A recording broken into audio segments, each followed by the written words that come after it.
Bro, we'll be having Evian soon as the brand placement. I know, man. Until then, it's fucking out of here. I love Evian, bro. I love Evian. The boy. What is happening, bro? Wait, let me sort this. You sort that out, bro. You sort that out. Just make sure it's right up. What do you think, man? What do you think of the setup?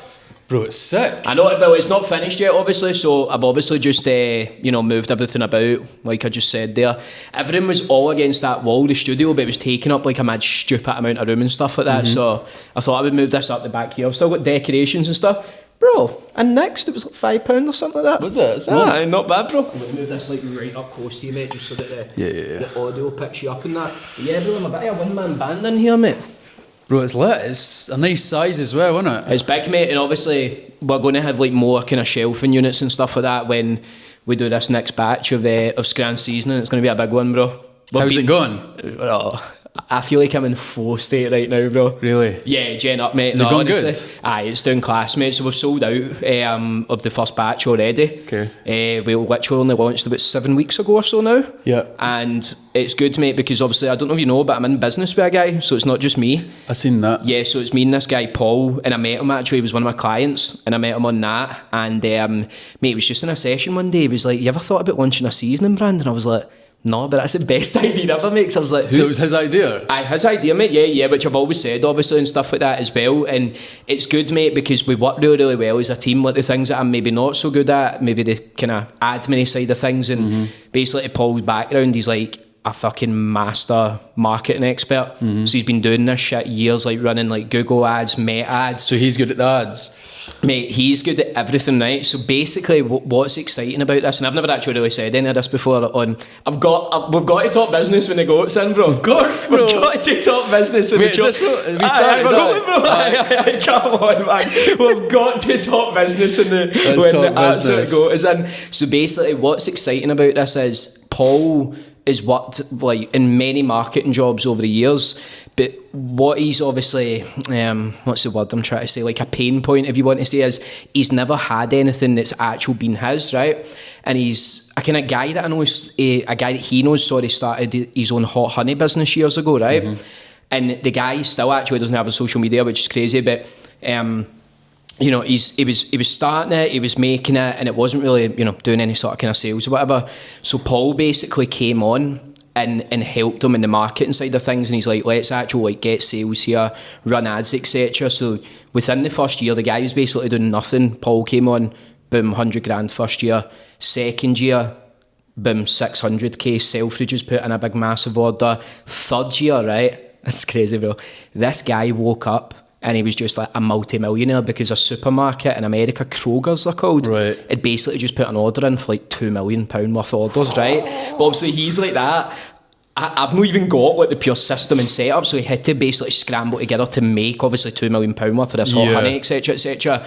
But basically, to cut a long story short, Paul is obviously a massive factor in growing that, but obviously maybe didn't see the fruits of his labour, shall we say, because it's obviously not his like full on like 100% business and stuff. So we basically teamed up together, mate, and yeah, it's mad exciting, bro. The next order we're putting in is for thousands more, and yeah, man, it's just been cool, mate. Like, and you'll know yourself, obviously, see having like an idea and a product. So is the business still BTC? Just online sales straight to the customer? Or are you getting stocked in? Are you getting wholesale or what? Yeah. So I don't know if you've heard, there's a kind of farm shop that's opened up called Arcoston Farm Shop. Right. And it's lovely, it's really, really nice. And I would say it's a wee bit more kind of upmarket, because most of our sales, are online, obviously. The majority in England, funnily enough. I don't know if that's just where the ads are hitting or whatever.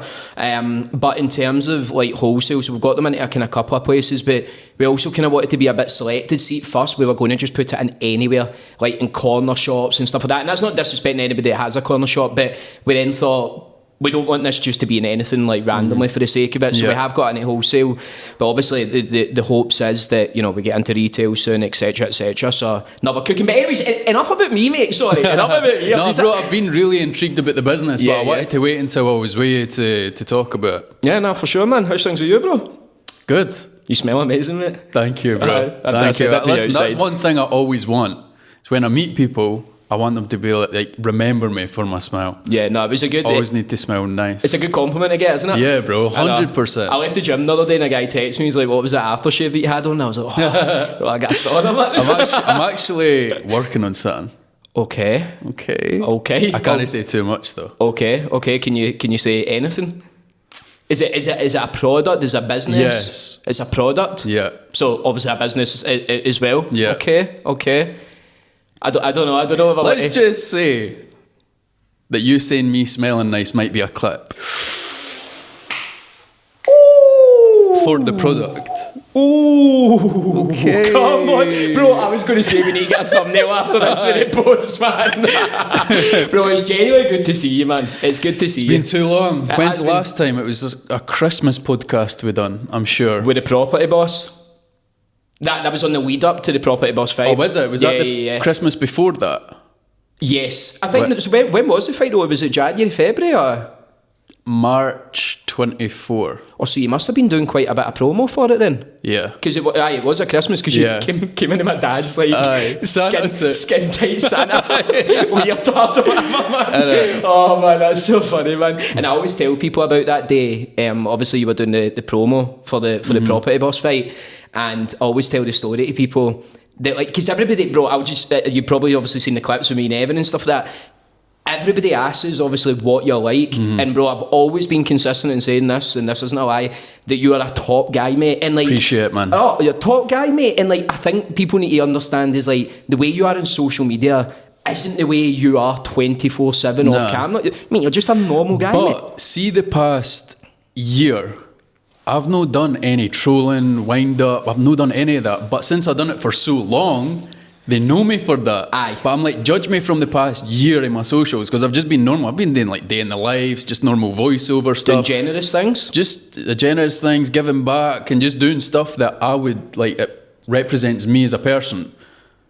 Do you know what I mean? And even though it's more boring, I'm still up keeping the views. No, I've got a question about that though, because I've in the past kind of wanted to do similar content like that, like giving back and stuff. But what would you say to the people that would say you're just doing it for clout? Get a grip. Grow up, and just, these people are just always wanting something to moan about. And when they moan about people giving back, it's only up until a certain amount. So if you film yourself giving somebody a tenner, they might moan about it. If you film yourself giving that same person $1 million, they'll not moan about it. Yeah, it's like, see, Mr. Beast and Steve will do it. They give away shit like every week and nobody says... They're giving away supercars, Lamborghini, like everything. Yeah. They're not saying nothing about that. But if you bring it down to your level, because we're no worth 100 million, not yet. Now we're getting hated for it. Yeah. But maybe the amount that we're giving away is equivalent to what they're giving away financially, if that makes sense. No, 100%, I get you. But bro, I went through a bad time where my mental health was plummeting, my finances were plummeting. I've been public about like losing a lot of money. And bro, I was spending the last pennies in my bank giving shit away. But I didn't feel like I got that much backlash for it. No. But people do that. That's what I was going to say. I wasn't asking that question because I seen that you got hundreds of backlash. You just mean in general, because there's loads of creators. And see somebody that has always done that over the years was Gym Skin. I don't think a lot of people know that Gym Skin's been about for ages, mate. Like, do you remember he used to do the content and he'd stand outside the shops and ask people for like a bit of food or something like that, and then he gave them like £100 or whatever it was. But yeah, he's been like grafting my content for absolute ages. But no, it's just because I love doing that style of content, and I've done it before with one of my old kind of clients, Ben, and mate, organised like a mad signed Rangers top from him, from like his favourite Rangers player, and blah blah blah. But I got like a comment or two because I'd like filmed it and stuff. But I was just like, who cares, man? I know, but it's like you're doing like a nice thing, but also like it was just dead wholesome, the video and stuff as well. So you're trying to spread positivity with it. The same people that moan about influencers filming and publicising doing good things are the same people that will moan about influencers no using their platform for the greater good. The exact same people. Bro, just cut that out. No. That's a good clip. That was good. That's a good clip. That was My really clippers good. will be on that. But that was true though, mate. It's true. It's I've never true, really bro. deeped it like that. It's because no matter what you do, they're going to moan. If you don't do the greater good and you just do selfless stuff, they'll moan about it.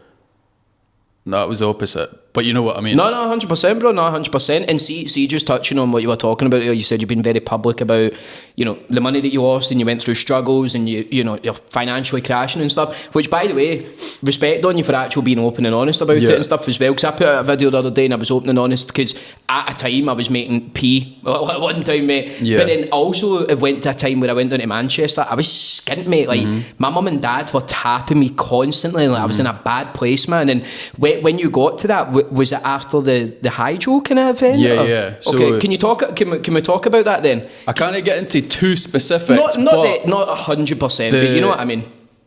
Me taking that big leap for the hydro stuff ruined me. Okay. Ruined me, bro. And I was trying to like run away from it, and I had a business partner at the time that was meant to go 50-50. He ended up basically running for the house, leaving me with all the debt on the company, putting the company in tens of thousands of debt, and it all fell on me. And I finally got to the point where I had, all my hard work throughout the years, I had a healthy amount in the bank, I had the money coming in every month. I was like, finally, it's all paid off now. And then I risked it all for that, lost all my money, and then was in like tens upon tens of thousands of debt.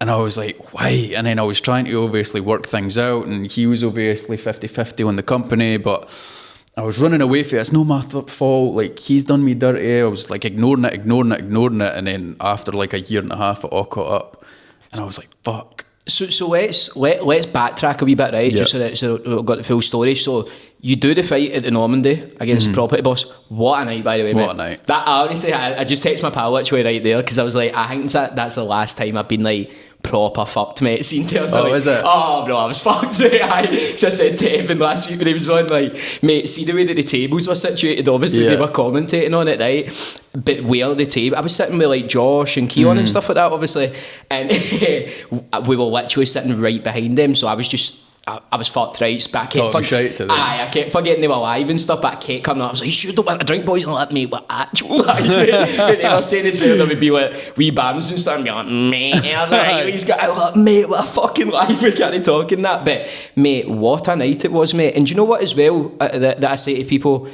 You're actually trying to put on entertainment in Scotland when there's hundreds of things like this down in England and obviously America and things. We don't have shit like that, and nothing. It popped off, mate. It was crazy. Off. It was crazy. It was, mate. The one thing that I don't think people believe me.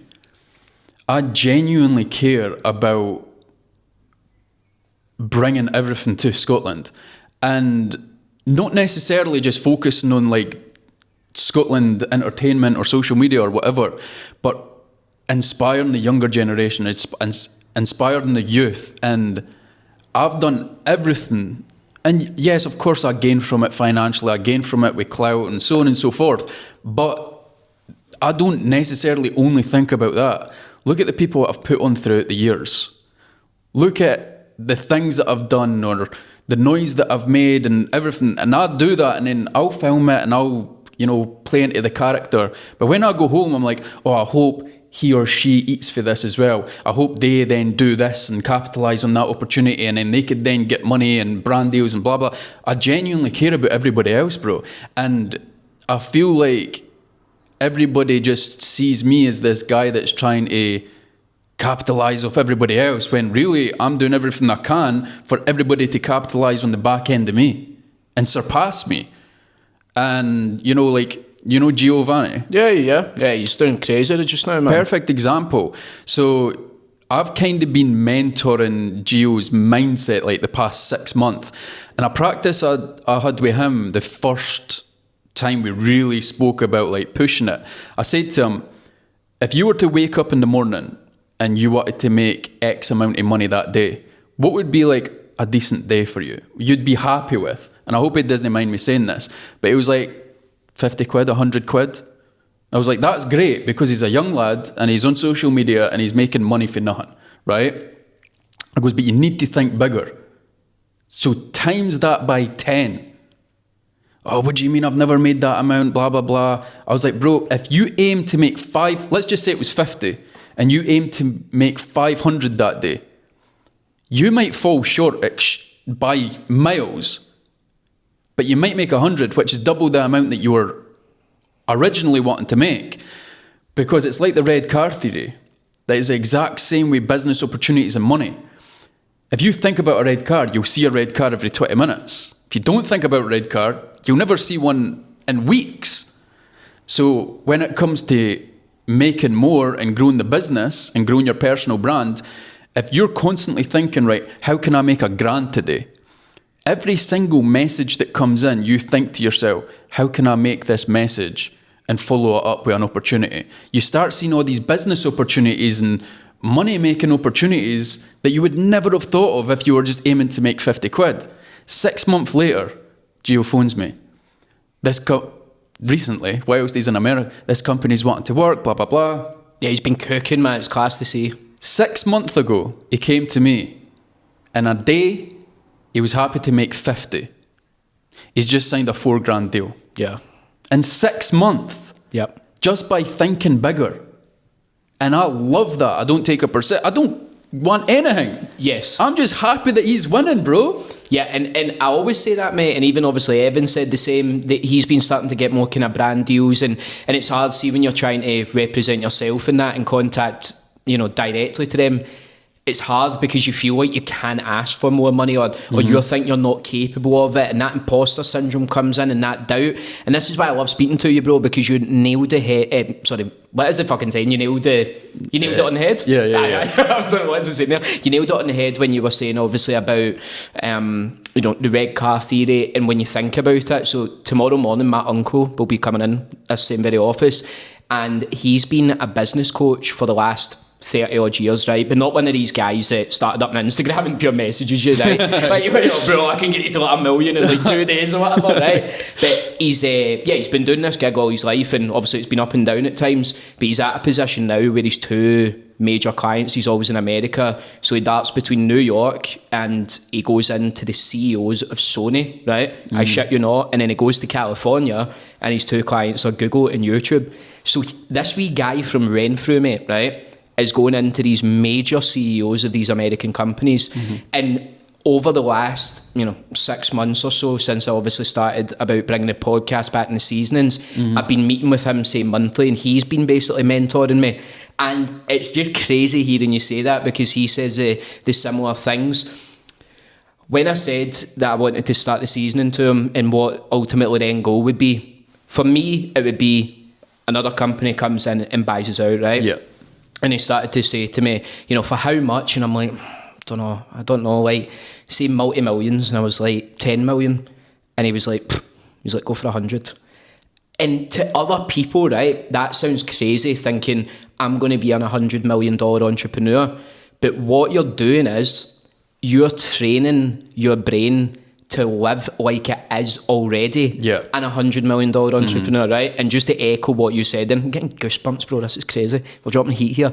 Just to echo what you said then, it then means that rather than your mind or brain or you potentially missing out on opportunities or doors, etc., your brain will open up to all of these limitless ideas. And 100%. It's about not saying manifestation, like you just say something, click your fingers, but it's about training that mindset to believe you are capable of doing this, you know what I mean? Yeah, but I always say that when people like question manifestation or whatever, I believe in God, right? But manifestation, when they're like, oh, it's like some magic power, I always say to them, it's basically the same theory, right? If you constantly think about business and success versus somebody that does not think about business and success, you will see opportunities and windows and openings, and they won't.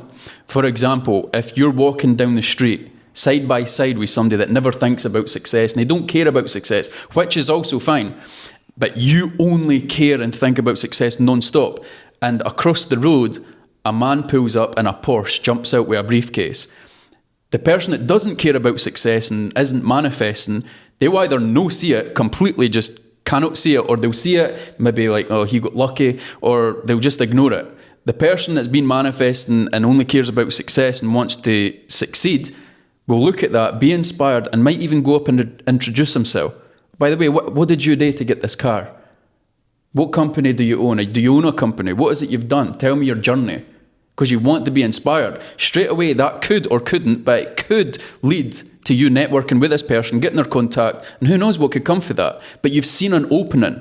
Your mind was open to it. You were subconsciously, seen it. Does that make sense? Not 100%, But the person that doesn't care about it and doesn't think about it would never have seen that opening window. Yeah. No, 100%, bro. And even I'm not just talking about me, just from my personal experiences, when I was in such a negative headspace, all I did all day was just think of negative things and negative thoughts and worry about the future and be anxious, etc. about it. And then since obviously getting myself better and in a more positive headspace and, working with the likes of my uncle, etc. I've done all this shit, mate. Do you know what I mean? I didn't think I'd do any of this, but I've just set out, this is what I'm going to do. I'm going to get my own space. I'm going to get my office. I'm going to do this. I'm going to do that. And when you actually put the graft in with it, obviously, as well. And what my uncle speaks about as well, which is really interesting, is about looking down on yourself rather than up on yourself. And what I mean by that is he asked me so in 5 years' time, when I'm 30, for example, what do I, want to be or want to do? And I said whatever it was. And if you're living like the person that you are just now, like 25-year-old Adam looking up, you could stress yourself in the sense that you look and think, right, in order for me to get to this point in 5 years' time and be this person, I've got all these different paths, and what if I make the wrong decision and the wrong one, and all these risks involved. But see if you actually live like 30-year-old Adam that is that $100 million entrepreneur in this very moment in time, rather than you stressing yourself with all these paths that you've got to get to this position. Instead, you can look down on yourself and be like, I had all these paths that got me to exactly where I had to get to. Does that make sense? You know what I mean? I've got another practice that is kind of the opposite for that, but it's still the perspective of the older you coming down, right? Okay. So we've all been in the position where we're like, imagine if we could go back 5 years with the mindset I've got now. Everything that I know now, if I went back 5 years, I would be a multi-millionaire by now. Close your eyes. I'm going to do the practice for you. Do it right now. Okay, Close your eyes. You're not going to hypnotise me, are you? No. Okay. Right? Now imagine you in 5 years' time. You're complete opposite of what you've dreamt of. You're still struggling. You're still in a dead-end job. You're still trying to figure it out. You're still stressing. You're financially stressed. And you think to yourself, imagine if I could go back 5 years and really put my all into succeeding. And I gave it everything I could ever give, outwork everybody, I would then make it. Now open your eyes. You've just came back 5 years. So it's now time to give it your all, put everything into it, so then 5 years' time, you'll know that guy. Come on, man. We are dropping straight flames right now, bro. I love this shit, man. But it's inspiring, mate. It is. It's inspiring, bro. And that's crazy, man, that you've obviously been speaking to Gio and helping him out and stuff like that as well. Yeah, that was deep there, bro. I love that shit, mate. You and my uncle would get on really well, to be fair. You're on the same wavelength. 100%. Yeah, that's it. I don't know if you've seen me talk about rhinos and stuff like that on my social media a lot recently. Nah. Yeah, I've been putting out wee rhino emojis and stuff like that. But he loves basically this metaphor or this kind of story or phrase, and it's about basically kind of splitting people into two different categories. So you've got rhinos and then like cows or cattle or whatever, right? And by the way, see exactly what you said as well. That's not to be disrespectful to anybody that does just want to have a more conventional life. For example, they want to have a job and maybe a Monday 9 to 5, and they really enjoy that and they enjoy the structure and the community. Yeah. And, that's what they want to do. As long as you're happy, that is the main thing. Yeah. When I'm talking about this rhino and cattle, it's not about just being a business owner or anything. You can apply it to anything in life. But basically, it's about how 97% of the population are cattle, cows, whatever, and there's about 3% that are rhinos. Right. And basically, if you imagine all this cattle in a field, they're all the same, they're all doing the same things, they're all eating the same grass, it's very structured, they're all in this one area. Whereas, do you know about rhinos actually? Okay, let me tell you about rhinos, bro. Right. So rhinos... They're fake. Bro, that is that. I still think that's almost viral clip, man. The dinosaurs, mate. I can get like 1 million on TikTok. The comments make podcast equipment illegal and stuff like that. Remember you came on the second time and I told you we'll do a wee fried section and stuff, and then you said you didn't think Taylor Swift was real. I was actually one of my boys like, here, go on and say this. Just take the piss. You pissed off the Swifties, mate. They were raging, mate. They were raging, man. But so rhinos, right? Rhinos basically roam about in the wild themselves, right? Right. Very lonely. And basically what they go off of, so they're partially blind, so what they go off of is really, really strong sense of scent, right? They've got a really, really strong sense of smell. And whenever they get this strong sense of smell, whether it's prey miles and miles and miles away, the only thing that they have in their mind at that time is, I am going to charge full steam ahead towards this opportunity, right? Now, you might knock shit over along the way, you might fuck up, you might cause a bit of ruckus running about like a mad crazy rhino, and you feel different. And sometimes you look over at the cat and you think, that looks amazing. It looks nice and chilled. Everybody's just going through life. They're in, everybody's got it sorted. So maybe you put yourself in that fence with them. And then after a day or two, you're busting out that fence because you remember, I'm a fucking rhino and I'm going to charge on full steam ahead, no matter what, to get to my end destination. So there you go. But also as well, love it. It's not about just being a business owner. Because see, for example, my dad, right? He's worked pretty much the same job. He's retired and all that now, but he worked the same job and done the financial advising firm since he was like 16, 17, ended up getting his own business in it and stuff. But his sole goal, basically, his full life, wasn't to like make money at a young age to retire at like 20 or whatever it was. Yeah. But it was to work every day so that he was young enough that he could retire at the earliest age possible. What happened? He retired at 51, 52. Amazing. Sold his company. Guy just plays golf all day. And like, he is to somebody like that, because he worked in an office job and it was conventional, it was 9 to 5, you might not, is he part of this cattle? But he's not, he's a rhino, because he had this goal in his head and he done it no matter what to try and achieve it. Do you know what I mean? Does he not miss the hustle? Does he what? Does he not miss the hustle? Does he not miss the hustle? Nah, I don't think so. Really? Yeah, man, I don't think so. I think just because he'd done it like every day basically, bar the weekends and stuff like that, and again his goal was, let's sell the company and let's obviously, so now I think he's just like, chill, bro, we're going to, bro. I woke up today, right? This is so cool having a dad like this. I woke up today and I have crazy ideas in my head all the time, mate. And some of the ones I act on it, and other ones I'm like, right, I need to put that to the back burner. Usually it's the missus been like, calm down.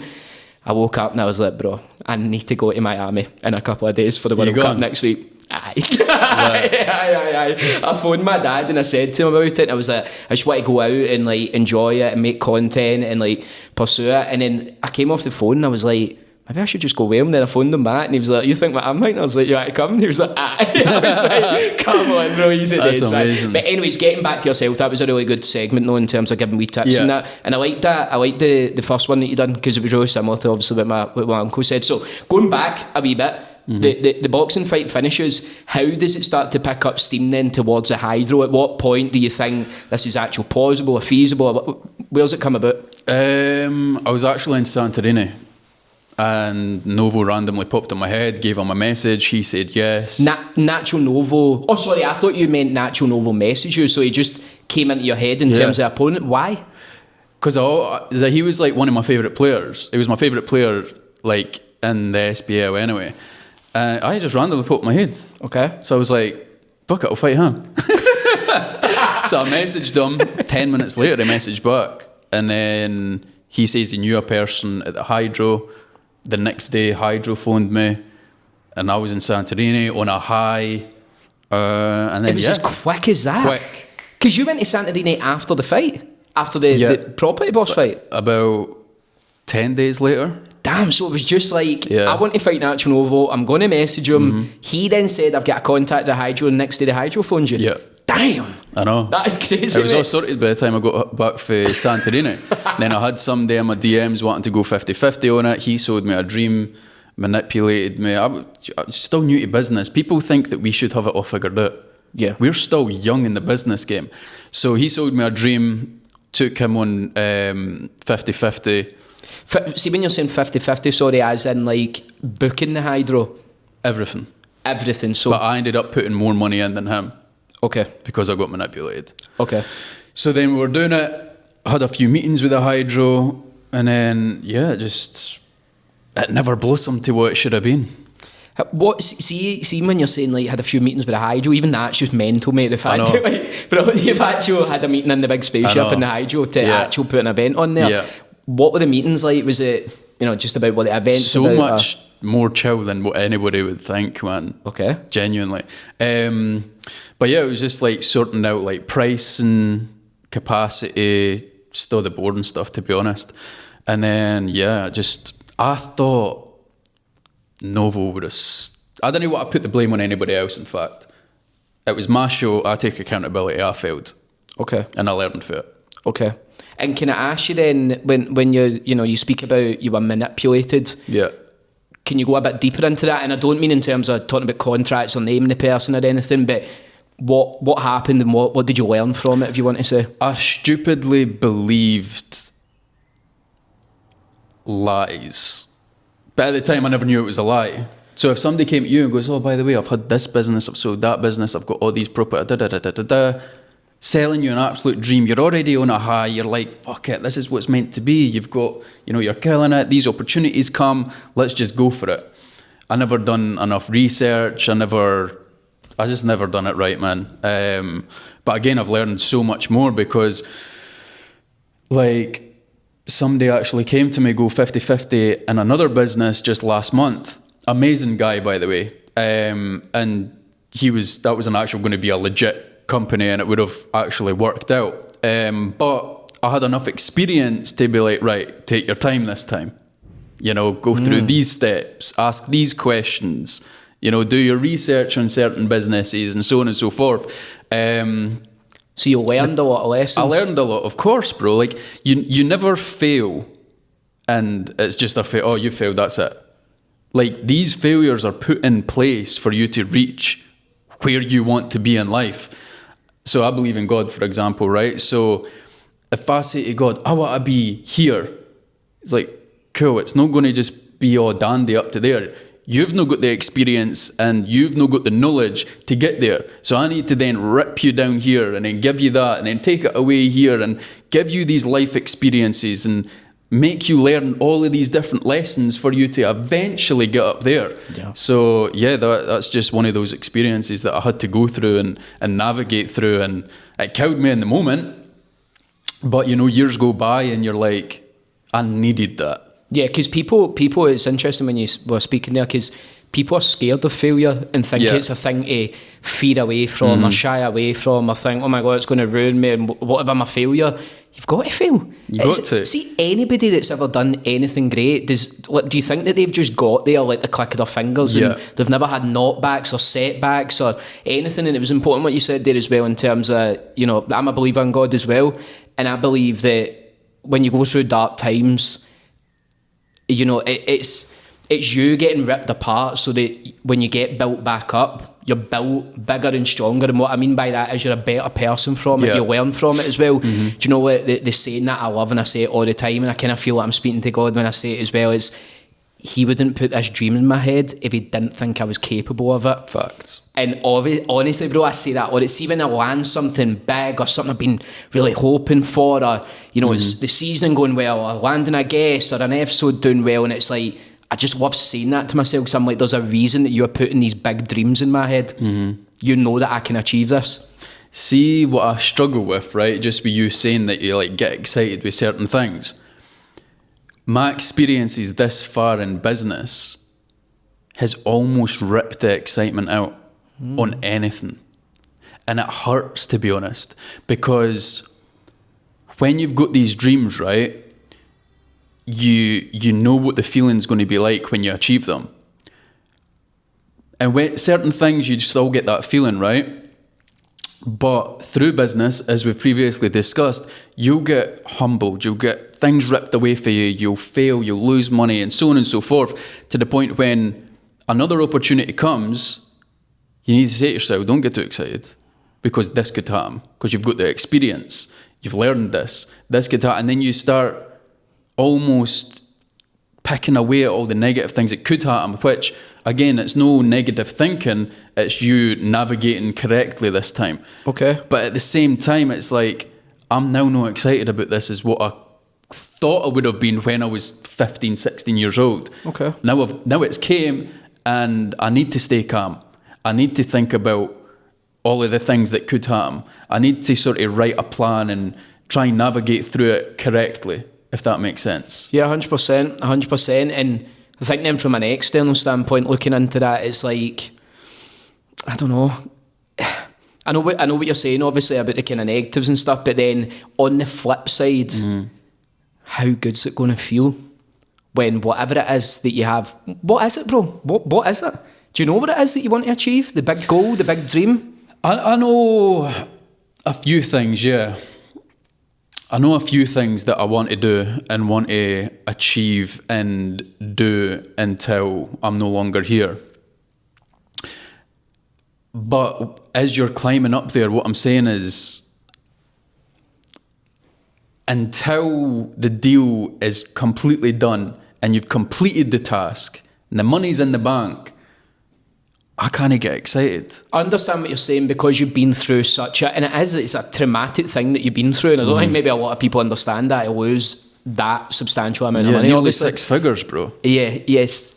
I get what you're saying, obviously, because you're naturally obviously going to have that nerves and anxiety about any further situations that is similar to the one that you went through. Of course. But I understand what you're saying, like you said, though, you need to remain calm, remain positive, remain focused. And just like you said there as well, these things had to happen. It's in God's plan for you to get to that position that you need to be in as well. No, for sure. Can I ask you then, like, being, not being honest as if you're not, but like, do you think you made mistakes with the hydro, like certain things? Was it, ticket pricing? Was it, because was the undercard, it wasn't really announced, was it, until the tickets went on? I tried to experiment, which I shouldn't have, because it was my biggest leap. You should experiment with the smaller things and the smaller experiences, if that makes sense. But you should stick to what you know when you're taking such a big leap. I tried to experiment. I tried to market like a little bit different, stuff like that. But I want to say that I took too big a leap, but I also don't want to put to the youth not to take a leap. Yeah, it's a hard one to articulate, because you should take big leaps. You should take big risks.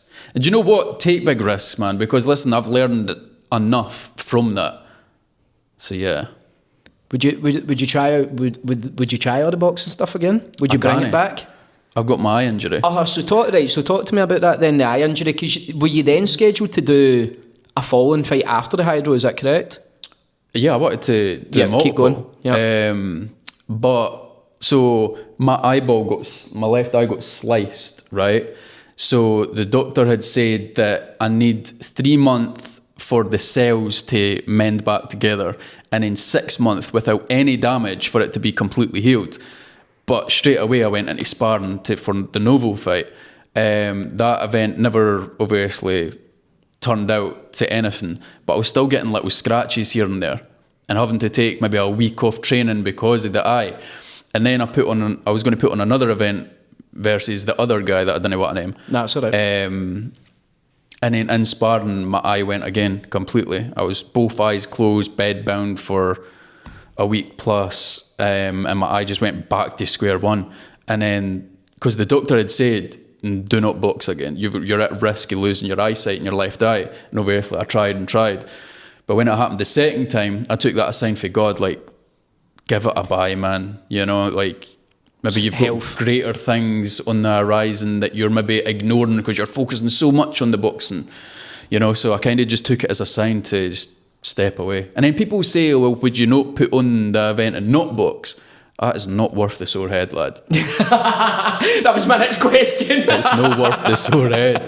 The people that I was thinking, bro, you'd be a go-to promoter, bro. I would be. Aye. But it would need to. I just wouldn't do it in Scotland. I could see you in like wrestling or WWE or something, mate. You're that good at promo. That's the story I was going to tell you about. You see, when we were talking about earlier at the start, we were talking about the property boss. And I was saying to people, you always ask me like what you're like, off camera. And I always tell the story that, remember you then said to me, you were just like, we were talking, you're like, bro, can you record this video for the property boss? Mate, clicked your fingers, mate, and you went into that mode and that character. You didn't stumble. You went a minute and a half without a script, straight, boom, one take. You'd be amazing at shit like that, mate. I know, man. I don't know. Maybe opportunities might arise. And I'm going to, last question on the hydro. Can you disclose how much you lost on it? Okay. That's fine. We don't need to answer that. Yeah. We don't need to answer that. But it was a lot of money. A lot of money. Okay. Yeah. And it was just through the event not going on, all the other money that you spent on the marketing. This is including like deposits, marketing, cancellation fees, all of that. Okay. So it basically, if you book the hydro or any sort of arena or event and it then doesn't go ahead, you still need to pay a substantial large fee. Yeah. Okay. And same with the opponent.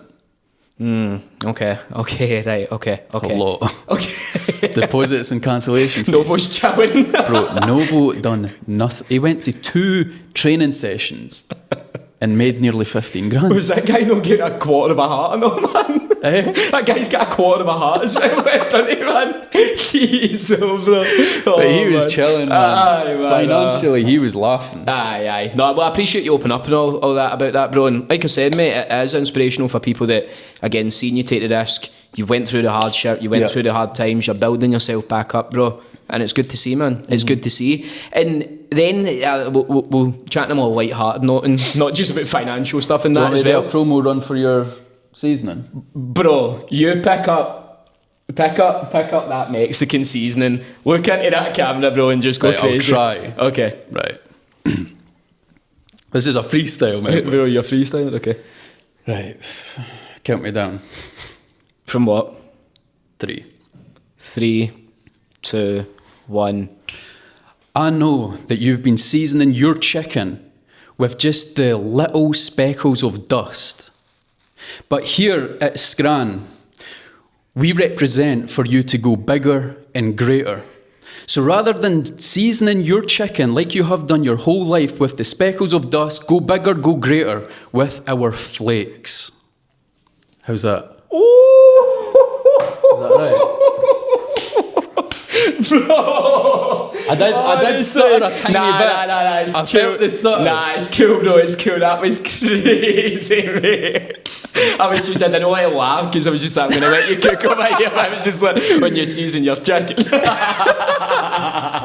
Bro, incredible, man. That's going straight on the page, mate. I'll do one without a stutter later on. We'll get a commission. We'll get a commission sorted, man. Jeez, bro. I was going to ask you, how did the connection with Ed Matthews come about? Because you jumped on stream with him and stuff. Like, how? Yeah, that was years ago. I've obviously not really seen you since then, so. Oh, really? I just wanted to ask you about it. It's just for online. Okay. You know, like, you just know. I'm just asking because, like, was there not a boxing thing on the table between you potentially? We've spoke a fair few times about it. We've had meetings. I've been down to London, had meetings with him and stuff like that. But yeah, it never came in anything. We had meetings, we had talks. We were like, we could do this, and then, you know, you fight somebody, I fight somebody, and then we'll make money for that, and then we'll fight each other, we'll make money for that to obviously elongate the business, and then it just never came.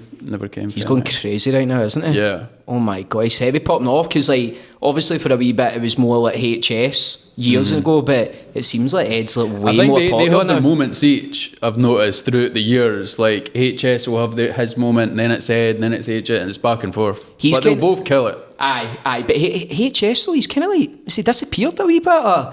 And no, he streams on Kick. Oh, does he? Is he still streaming on Kick? And you? Yeah. Are you on Kick? So they made me a Kick partnership. Okay. So I could get paid for Kick. Okay. Hourly. But I've just not done it yet. Would you do it in real life streaming?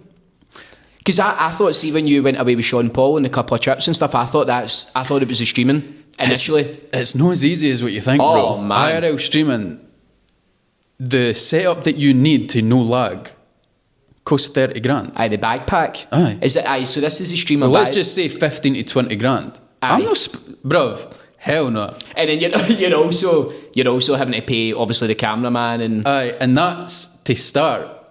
If I started streaming and I was making stupid amounts of money, then obviously I'll invest in the bag and then we'll carry it. But I don't know, it's just the IRL streaming, I just feel like there's such a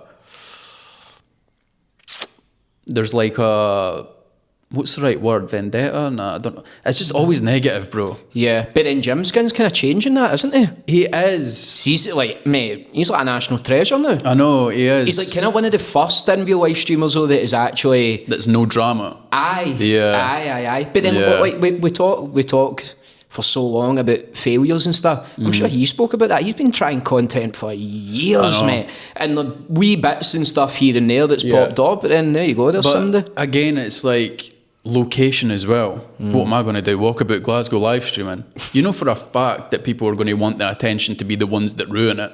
Aye, and there's fuck all going on in and Glasgow. There's nothing here. The weather's shite. The lighting will be shite because it's so dull. That's the important thing you need to think about. Yeah, man. And that's not me shitting on Glasgow or anything, but like I really just think Glasgow. Like I love Glasgow. I love where I'm from. I love everybody in it. I love Scotland. I don't know why I'm rambling on like this, but it's just like that. I was trying to keep your PR points. Trying to convince people I hate me like Scotland. No, but I do, and it's where I'm from and that. But I just mean, see when you then go to other places. Like, yeah, of we course. don't need to get into the political aspect of it, but Glasgow's a bit of a dump now. It's a bit shite. There's no really much to do. And see, obviously, whilst when I went down to Manchester, I didn't have the best of times or whatever, it was still a cracking city, mate. Like, there was always shit going on. Like, every day of the week, it could be a Wednesday night, and all the bars and restaurants are full, and there's so much going on. There's such a buzz about the place, and it's just like, what is that doing, man? Glasgow's been my favourite city to live in this far. And I love Glasgow. I love Scotland. But we can't pretend just for PR points that Scotland is a good location if you want success. Yeah. It's not. The attitude towards it stinks. Nobody wants to see you win. People will go out their way to try and ruin you, ruin your characteristics, and ruin your whole career. People literally go out their way to do it. So it's just not a good location for success. And it's a shame, man. What do you think? Wait, it depends. Do you want to get into politics? No, too much. Fuck it, bro.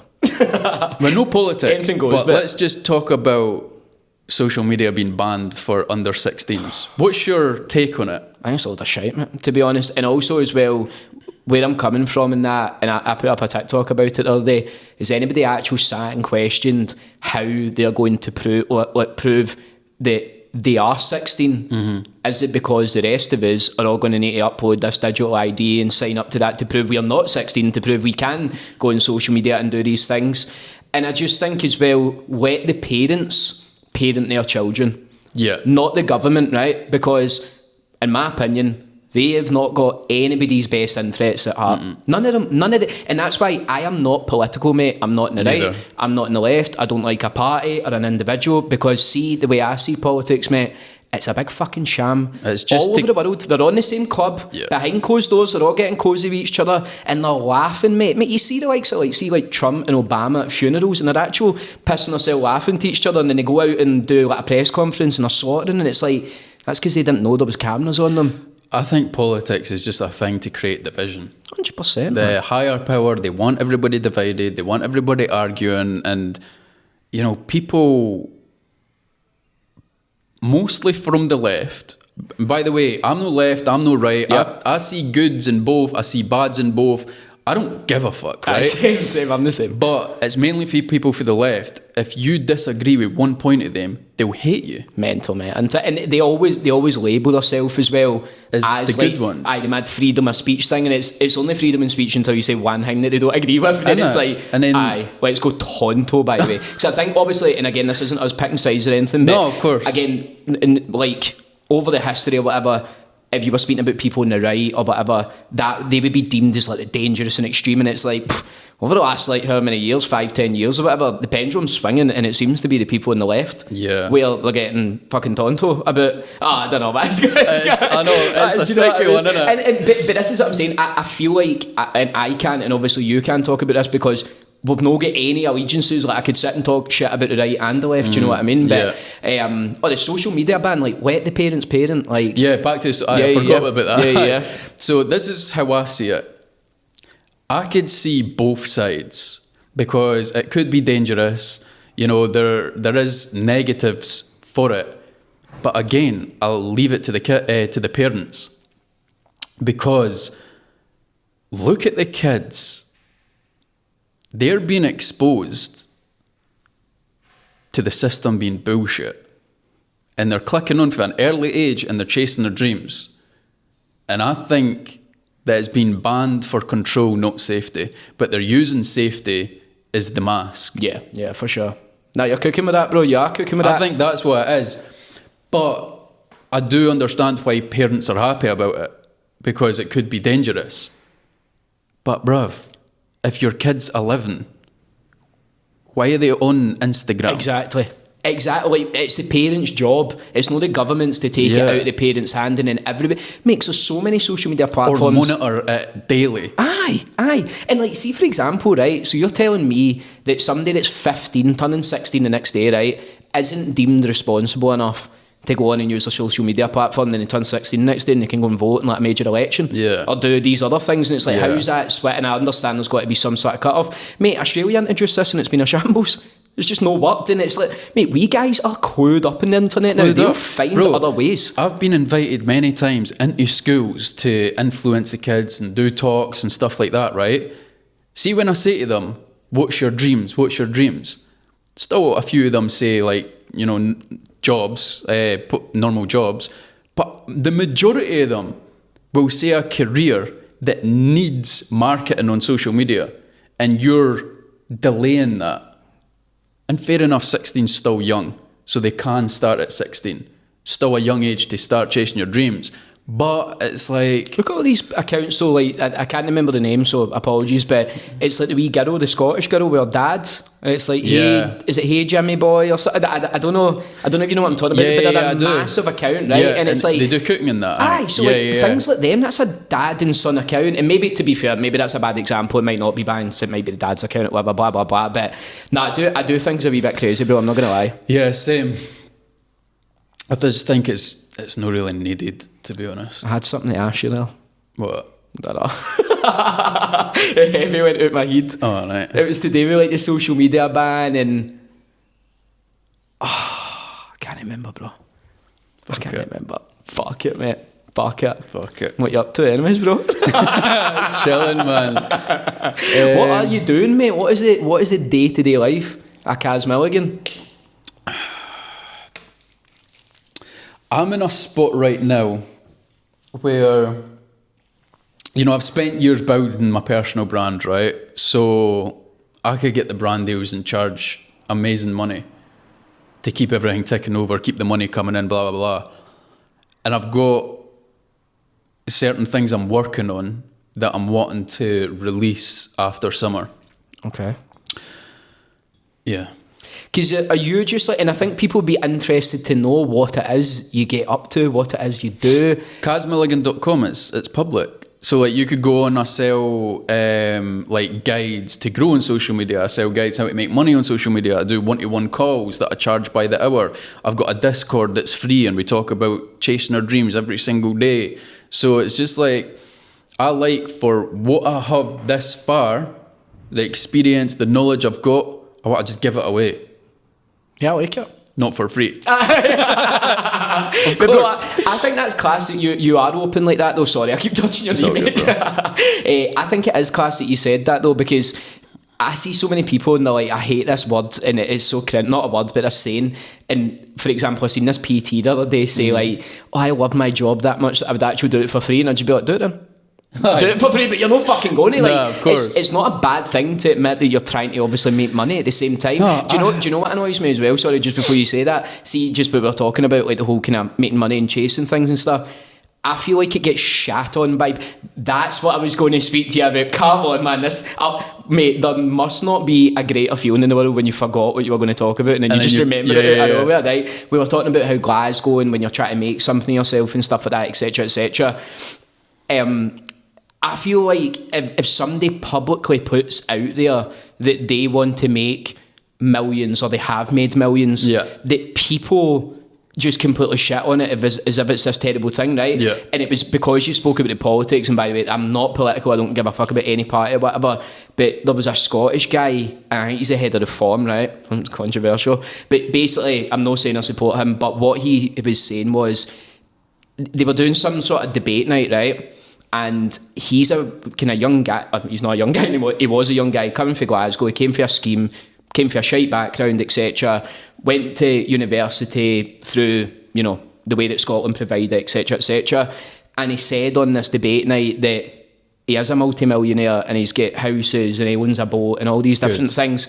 And he gets slaughtered for it, right? And he was like, in the same sentence for what I'm getting slaughtered for, I paid £60 million in tax over my life or something like that. But it's like, people that don't have that in them or can't do that seem to be the ones that's shitting on it.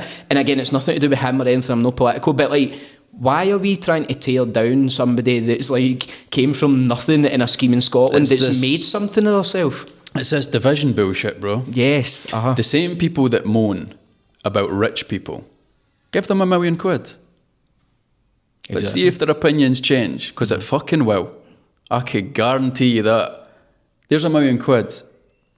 Give me half of it. You've got £500,000. Give it away. Fuck no. No, mate, I know. It's give me £1 million. I'm fucking off to Dubai. Mental, mate. And I'm keeping it. Yeah, I don't care, bro. It's stupid, man. The thing is, like, this is always going to be a thing. Division's always going to be here. It's only going to get stronger. It's only going to get worse. If you want to be rich, you want to be a millionaire, go fucking do it. Exactly. And do not listen to anybody because their opinions do not matter. And see, if you did pay all the tax that you needed to and you gave away half your money, they're not going to give a fuck. I know. They're not going to applaud you. Do you know what they're going to say? Well, you were meant to do that. They're going to say some smug bullshit. You gave 500 grand, why do you not give $1 million? And all that? You're never going to win. Exactly. But guess what? You win. Exactly. You do win. And again, like, don't listen to external opinions. As long as everybody in your family, friends, like your circle, the people that support you. And I was going to touch on as well what we were talking about, the whole kind of like... Oh wait, before we move on, the same people that moan about rich people, they need to remember it's very subjective, because maybe somebody that's moaning about it, right, are struggling to make enough money to pay their bills. We've all been there, right? And you're moaning about the millionaire. Why are you living in that house that you're in? Get a cheaper one. Why have you got that car? Get a cheaper one. Why you got a Netflix subscription? Cancel it. Because see, the other person that's no got a house, they might see you as a millionaire compared to them. See the people that need to walk 10 miles for fucking clean water. They might see you and think you need to give up whatever. So it's very, very subjective. These people moaning need to realise they're in a very, very blessed position. Whether you're struggling to pay your bills or no, if you've got a roof over your head and you eat every single day, you need to realise how blessed you are. And grateful, be grateful. And be grateful. And realise that you're rich compared to other people. Yeah, bro, I was speaking about this literally like earlier on. I've done a wee solo pod for a couple of weeks' time and stuff as well. And I was speaking about that. And this is another exercise. You know how we were talking about exercise in terms of the mindset as well. So beforehand, I used to, as soon as I woke up, grab the phone, mate, writing TikTok and stuff like that. And like the first video I'm watching is like fucking Putin planning on like nuking the UK or something like that, right? And like without you maybe actually realising, right away you're getting all this overload of information, you're experiencing all these different emotions, adrenaline's going already, you're up and down. So what I do now, and it might sound wishy-washy to people, but wee simple things like this genuinely make a difference in your life and how you see things and how positive you are. As soon as I wake up, and it sounds crazy, right, I say 5 things out loud that I'm grateful for, and they'll change every morning, mate. And see, like right away, before I've even got out of bed, right away I'm already like grateful because I've got a house, I've got a roof over my head, I've got food on the table, I've got a lovely wee dog that's sleeping next to me in the bed, and my missus, and all these different things. And things that might seem small, like even just, I've got a coffee with my pal today or whatever, being grateful for these things, because it's relative, like you said, when you're comparing it to other people. There's people that, I seen a video the other day where I was crying because this wee African guy got a calculator, mate, and he was like buzzing, mate, and you're like, see shit like that, it genuinely puts it into perspective. You're like, we're all sitting worrying or moaning or chasing this next thing, or being all these different things, and there's somebody that's buzzing about getting a calculator, mate. It's crazy, bro.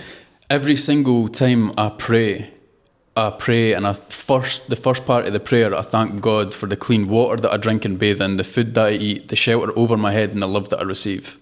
I always list day 4 before I go on and then ask for whatever. I always showcase gratitude and thank God for the things that I've got. Yeah, rather than just being like, I want this, I want this, I want this, because you're never going to be happy with anything if you're not present in the moment. I think happiness is just being present in that exact moment, whatever it is that you're doing. Yeah. It's not worrying about what you've done before or worrying about what the future holds or anything. It's just being present in what you're doing, bro. You know what I mean? Fucking hell. But that's hard. It is hard, mate. Aye, it's no easy. That's what I'm saying. Especially, again, this is not for everybody, but especially for people that's got a mindset like us, constantly wanting to be successful, chasing more. A lot of people shit on that mindset as well. I think it's healthy for me, because if I don't get more, then I'm depressed. If I'm just, all right, I'm like this for the rest of my life. Now, I want to work towards things. That's not financially either. That's just, I want to build this. I want to do this. I'm always wanting more. I don't think that I'll ever be content. Yeah. It's a blessing and a curse, isn't it? Yeah, it's both. Yeah, because you're striving for more all the time, but then at the same time, you then achieve something that you want to achieve, and you're just thinking, right, what's next? What's next? Yeah. But the good thing about it is I only feel happiness when I'm working so hard towards something. So people might say, oh my God, you're never going to be content. You're always striving for more. That's unhealthy. But that's what makes me happy. Yeah. Yeah. Yeah, 100%, man, because everybody's got, and it's like, see if your happiness is dog walking, go and do dog walking. Yeah. Do you know what I mean? Like things like that. And going back to kind of what we were talking about the whole kind of Glasgow thing stuff, I was in LA a couple of months ago, and I'm going back next month. But when I was there a couple of months ago, the massive difference that I noticed over there is, one, everybody's hustling and grinding and, you know, chasing whatever it is, and maybe it doesn't work out, etc., etc. But nobody's like judgmental over there, right? Everywhere I walked into, mate, everybody was basically in a good mood, or they were polite to you, or they were nice. It's, how's your day? Where are you from? All these things, and dead cheering.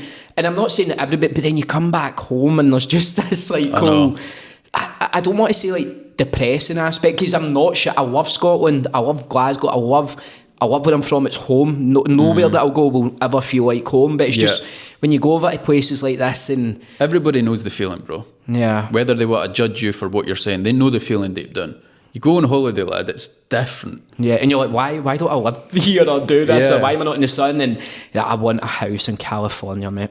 I really do, bro. I've been really looking it up on like ChatGPT and stuff like that, man. Yeah. Like, if I sales gram for this amount, can I get a house here, etc. And I just loved it, mate. It was like every day was sunny. There was always something going on. Bumped into mad. Bro, I was sitting next to Madison Beer at dinner, mate.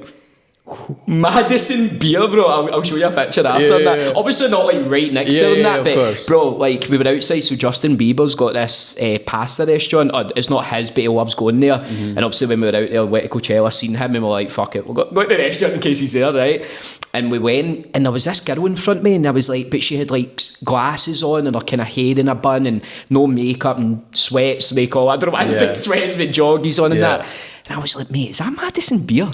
And then I said to my pal, but my pal didn't know who she was, and I was like, I think that is. And she sat down, but she did look quite different, just because she probably just went out for like a quick munch or whatever. Yeah. Bro, right enough, man. Wee girls come out, oh, Madison, can I get a picture of that? And I'm like, this is Friday. I met a football player, and I know you're not big into football though, are you? Do you know Son, the South Korean guy, used to play for Spurs? I met him anyways and got a picture and all that, and bro, I was like 15 minutes away from meeting Justin and Hailey Bieber, mate. Really? Bro, I was gutted, mate, right? So we went to this mad coffee shop that apparently he loves going to. By the way, this sounds like the only places we went in LA. It was just all our spots to try and bump into him, man. But there's this big, like, famous row of streets and stuff, and there's this coffee shop, and we seen it. And we went round to this kind of wee park, and we had a coffee or whatever, and basically went home or whatever, went on our day, and went on TikTok the next day, right, this couple, and they were wearing all these Skylark merch, that's what the boxers there, and they were sitting in a park, mate, that same park I was in, within a very short distance, and the guy got a little tap on his shoulder. It was like, I love your calls, man. It was Justin and Hailey Beaver, and they sat and just chatted to him, bro. And I'm like, do you know the amount of times I've dreamed about meeting him, mate? Like, genuinely, bro. And see, this is going to sound crazy and delusional, right?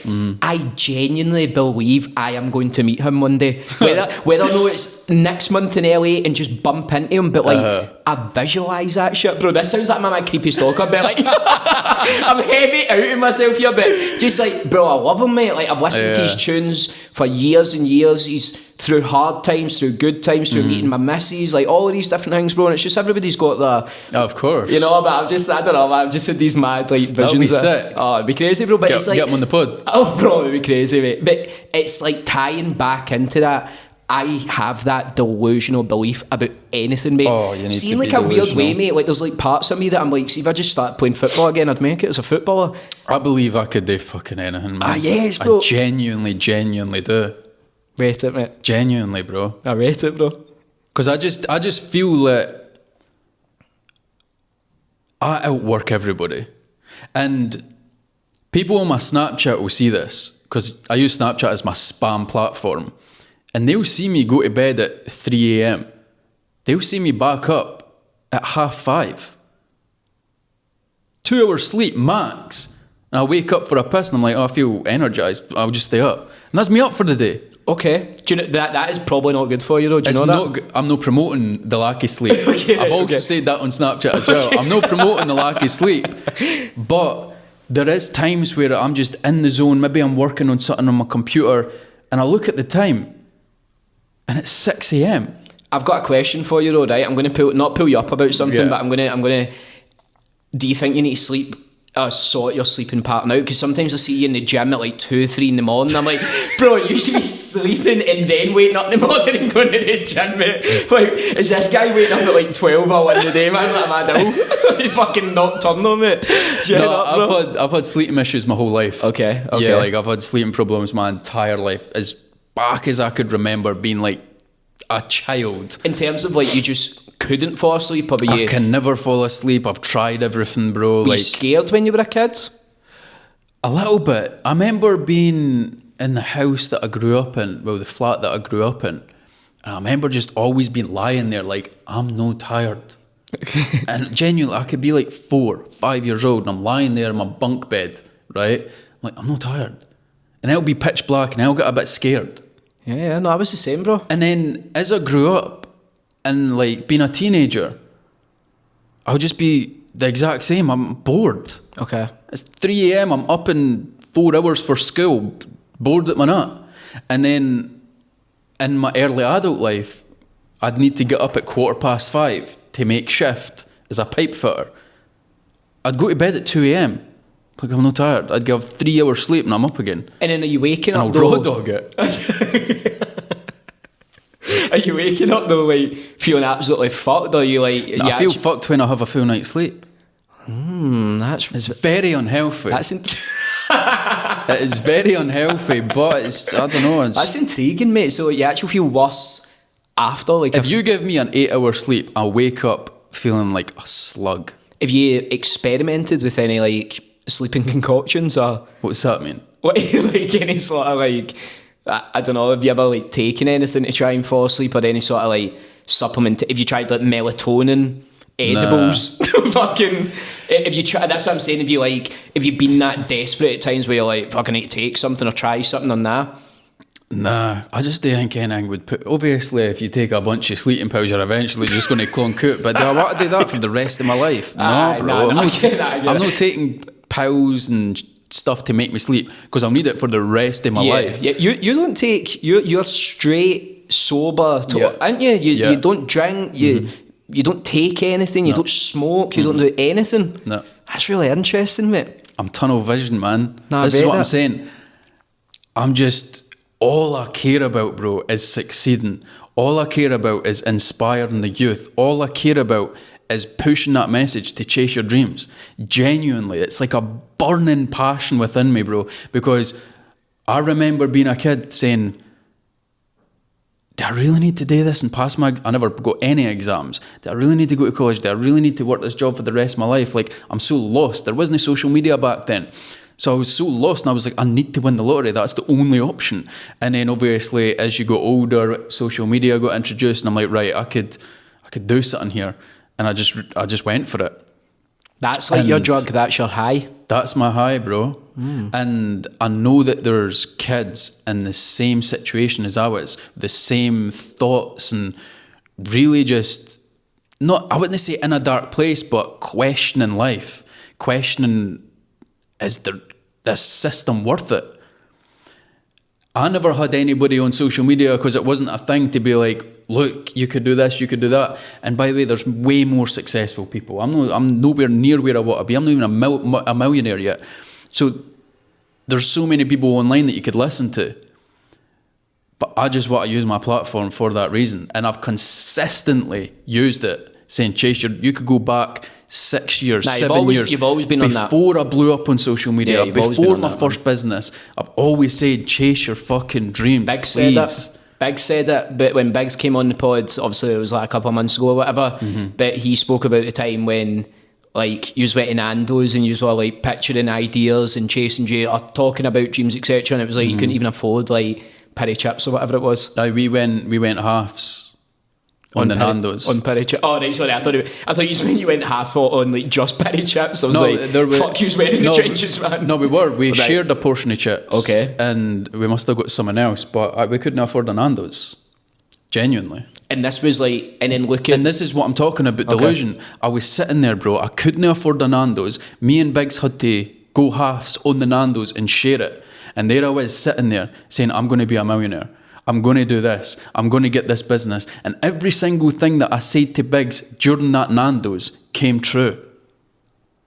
And I'm still nowhere near where I want to be, but at least I've done the first few years. So I just need to keep riding.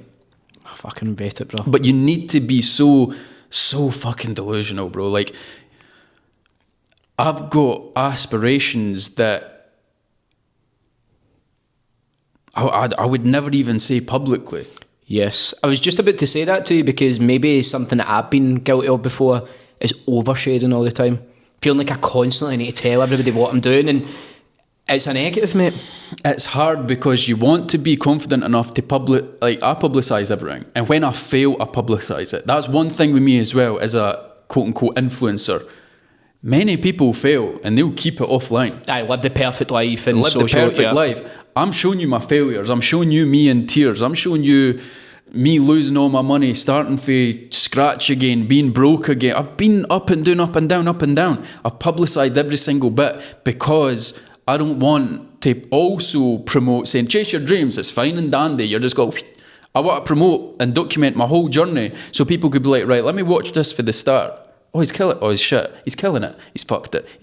It's real. It's real, bro. Yeah, and I've done that my whole life. So going back to what you were saying is you want to be confident enough to publicise it, to be like, I'm not backing down. I'm telling you, I will do it.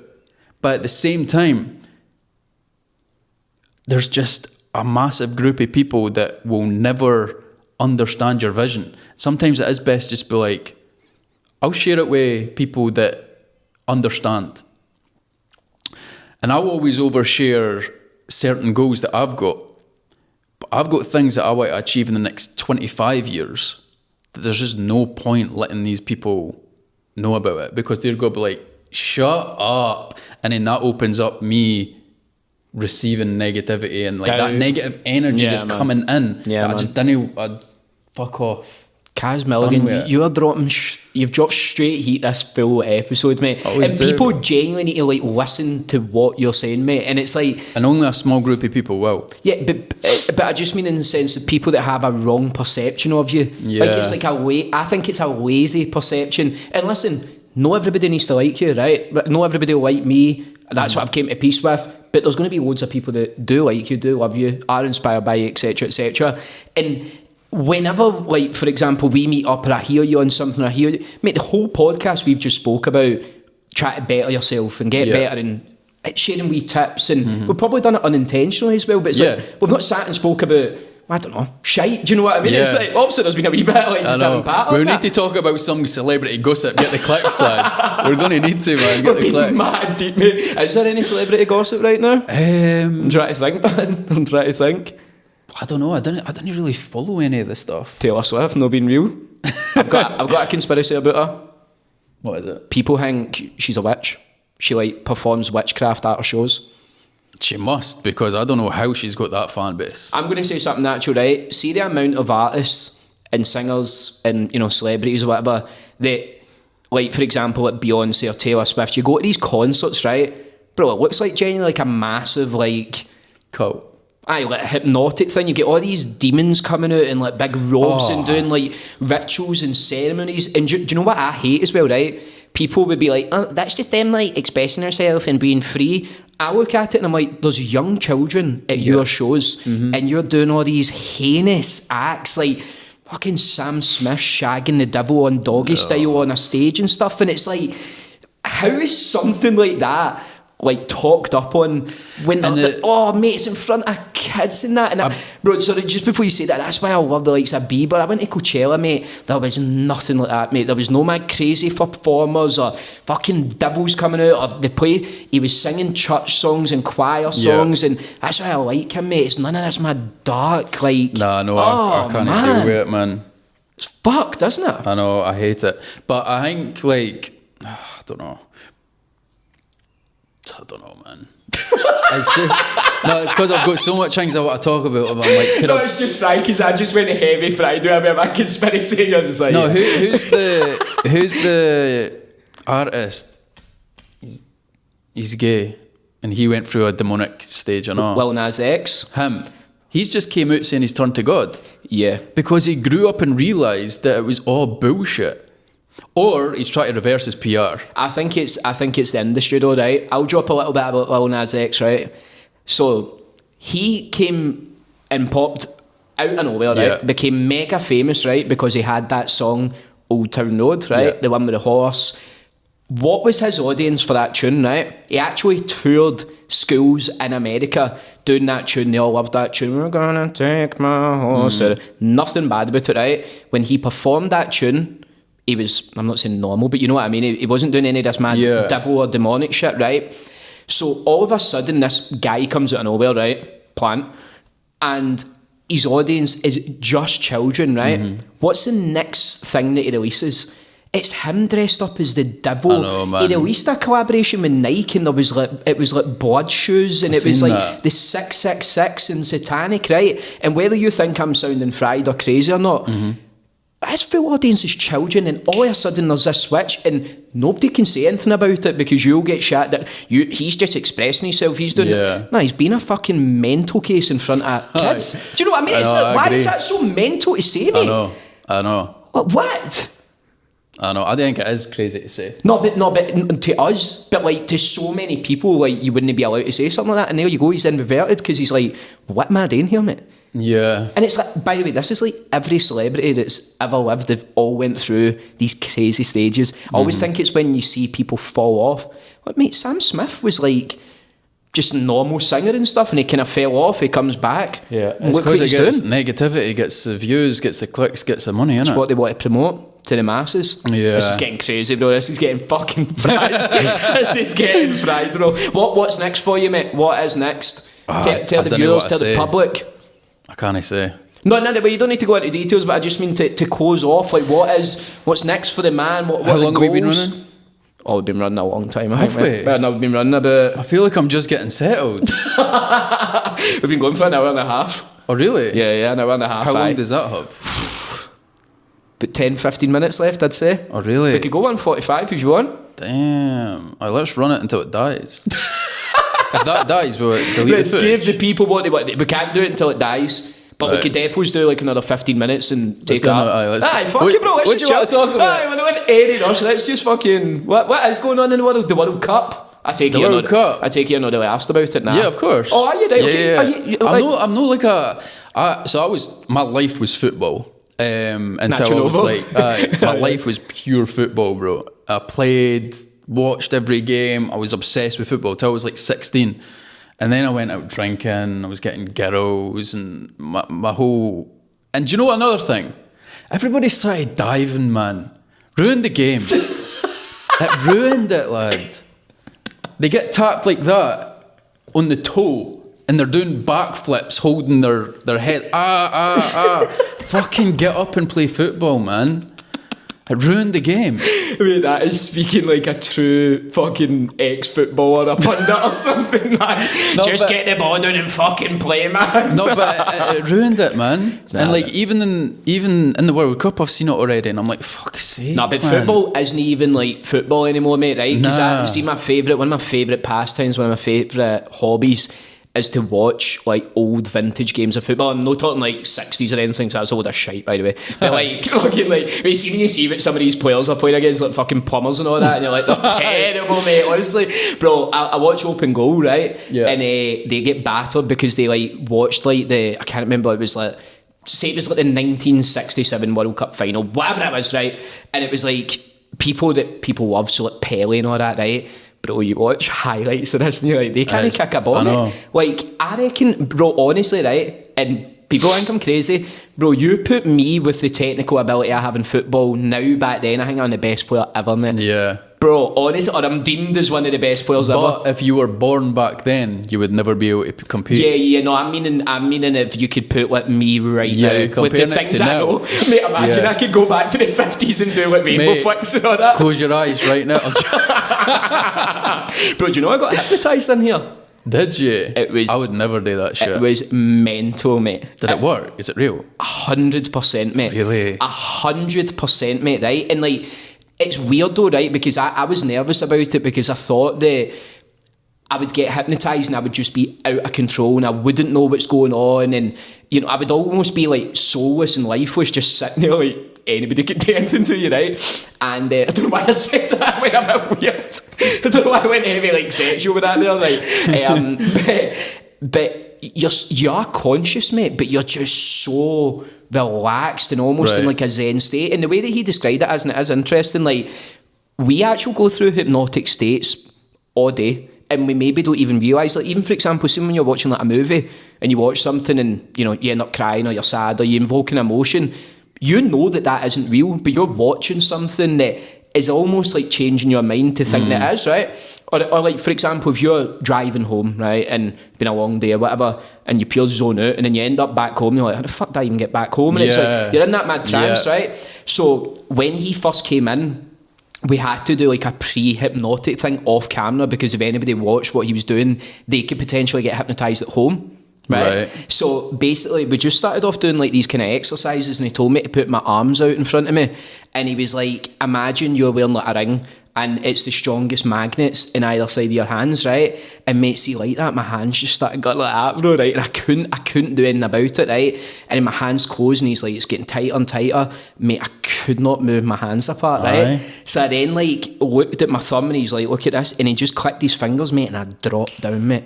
Like I dropped, like you can watch it, like I literally dropped down in this chair, mate, right?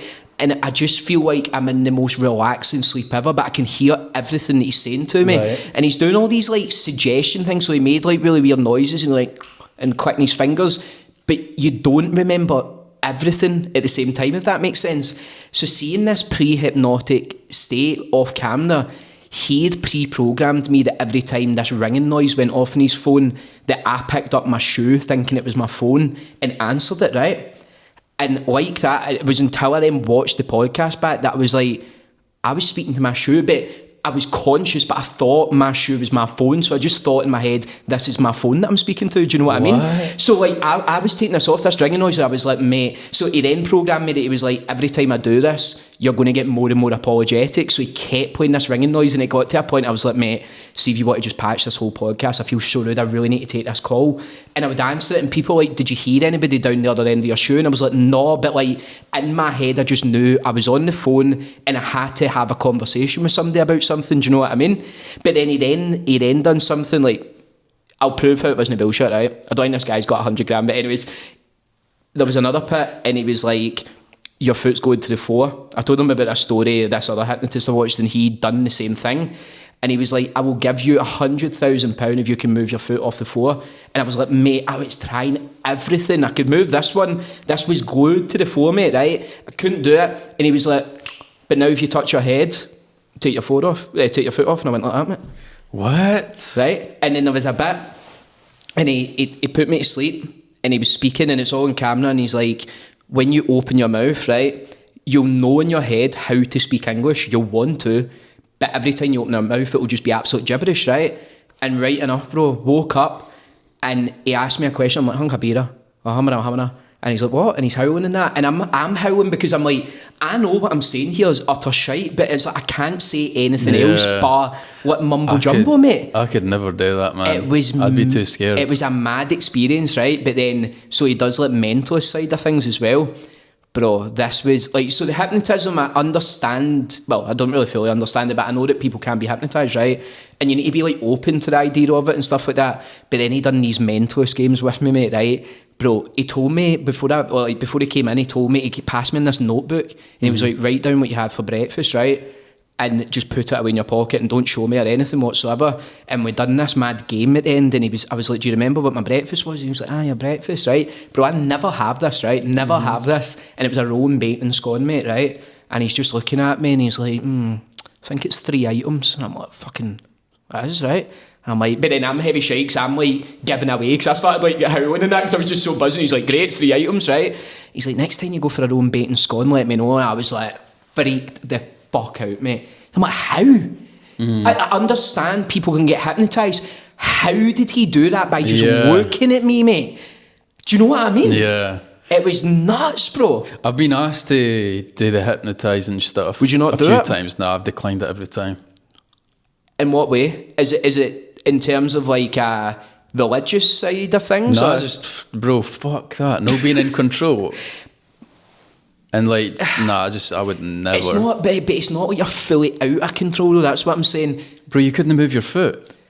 No, but I know, but I'm That's still... even worse, being conscious that you're no in control. No chance. You're like, somebody's dictating it. Black guy was having fun with me, mate. He was doing whatever he wanted. Not in that. I don't know why I keep saying that, but do you know what I mean? Like, he was just like, he was doing whatever he wanted. Yeah. Do you know what I mean, bro? But it was crazy, man. Who's asked you to get hypnotised? Is he blonde?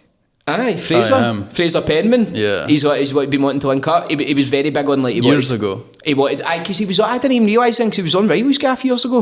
Like years ago, mate. Here's a question. Somebody wanted me to ask you this. This is good that we just kept this going, bro.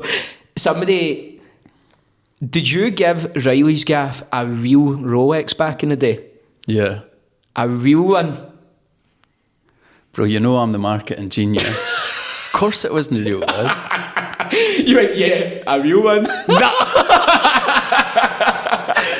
it wasn't, man. It was Come on, right, okay. Was it Evan that told you to ask? No, genuine, right. Isn't it, mate? It was one of my other pals, because he's watched the podcast years ago or whatever. But see things like that, right? Yeah. And me and Evan spoke about that.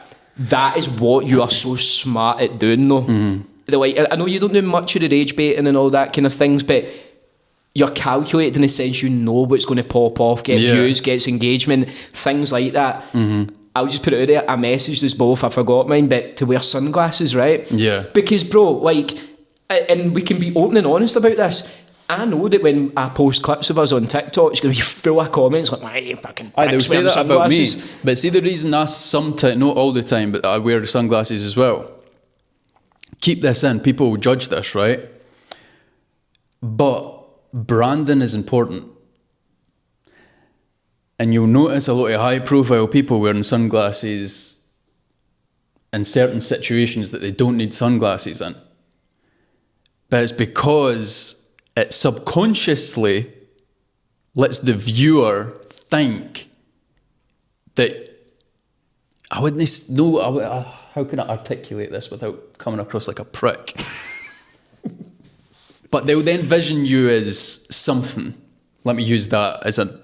It's like an image of how you're perceived. Yes. It's like the whole thing, like, see if you like get up and you put on really nice clothes and you dress smart, etc., which you obviously do, you feel a bit like, and see vice versa. See, when I stayed down in Manchester and I was fucked in the heat and that, bro, I was wearing like shit with holes in it and all that because I just didn't care, mate. But it added to that whole just feeling of just shite.